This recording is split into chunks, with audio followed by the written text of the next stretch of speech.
आज की हमारी ये कथा श्री कृष्ण द्वारा तोड़े जाने वाले रानी सत्यभामा, सुदर्शन चक्र और गरुड़ के घमंड की है।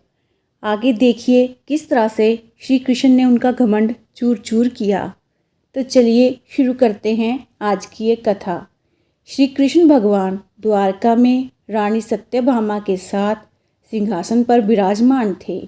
निकट ही गरुड़ और सुदर्शन चक्र भी बैठे हुए थे। तीनों के चेहरे पर दिव्य तेज झलक रहा था। बातों ही बातों में रानी सत्यभामा ने श्री कृष्ण से पूछा कि हे प्रभु, आपने त्रेता युग में राम के रूप में अवतार लिया था। सीता आपकी पत्नी थी, क्या वो मुझसे भी ज़्यादा सुंदर थी? द्वारकाधीश समझ गए कि सत्यभामा को अपने रूप का अभिमान हो गया है। तभी गरुड़ ने कहा कि भगवान, क्या दुनिया में मुझसे भी ज़्यादा तेज गति से कोई उड़ सकता है? इधर सुदर्शन चक्र से भी रहा नहीं गया और वे भी कह उठे कि भगवान, मैंने बड़े बड़े युद्धों में आपको विजयश्री दिलवाई है, क्या संसार में मुझसे भी शक्तिशाली कोई है? भगवान मन ही मन मुस्कुरा रहे थे। वे जान रहे थे कि उनके तीनों भक्तों को अहंकार हो गया है और इनका अहंकार नष्ट करने का समय आ गया है। ऐसा सोचकर उन्होंने गरुड़ से कहा कि हे गरुड़, तुम हनुमान के पास जाओ और कहना कि भगवान राम सीता के साथ उनकी प्रतीक्षा कर रहे हैं। गरुड़ भगवान की आज्ञा लेकर हनुमान को लाने चले गए। इधर श्री कृष्ण ने सत्यभामा से कहा कि देवी, आप सीता के रूप में तैयार हो जाएं। और स्वयं द्वारकाधीश ने राम का रूप धारण कर लिया।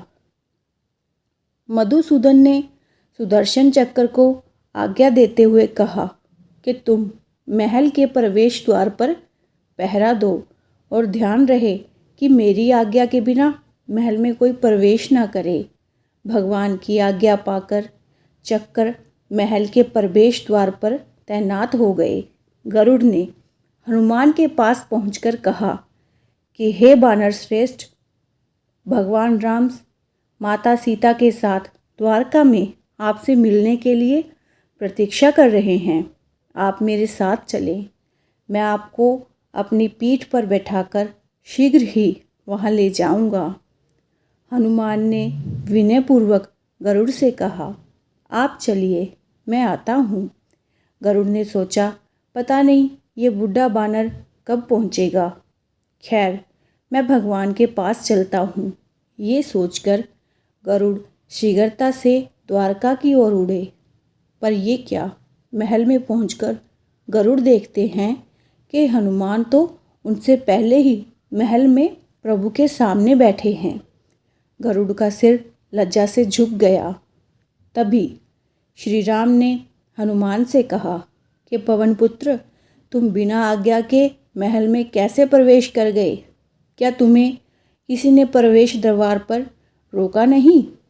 हनुमान ने हाथ जोड़ते हुए सिर झुकाकर अपने मुंह से सुदर्शन चक्र को निकालकर प्रभु के सामने रख दिया।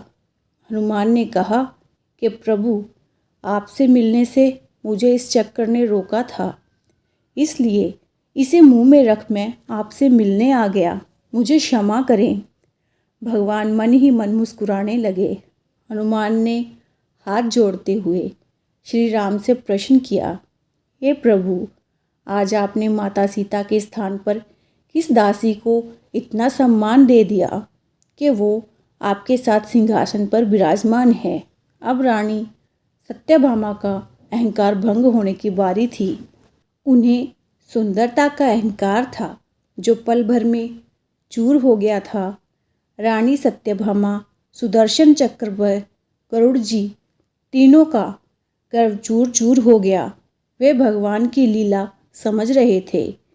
तीनों की आंखों से आंसू बहने लगे और वे भगवान के चरणों में झुक गए। अद्भुत लीला है प्रभु की। अपने भक्तों के अहंकार को अपने भक्त द्वारा ही दूर किया उन्होंने। तो इस कथा से हमें ये शिक्षा मिलती है जीवन में कभी भी अहंकार नहीं करना चाहिए। ज़रूरी नहीं कि आज जो आपके पास है वो कल भी होगा। अपने अंदर जरा सा भी अगर अहंकार आने लगे तो स्वयं ठाकुर जी हमसे दूर हो जाते हैं। ठाकुर जी को निस्वार्थ भक्तों की ज़रूरत है, अहंकारी की नहीं।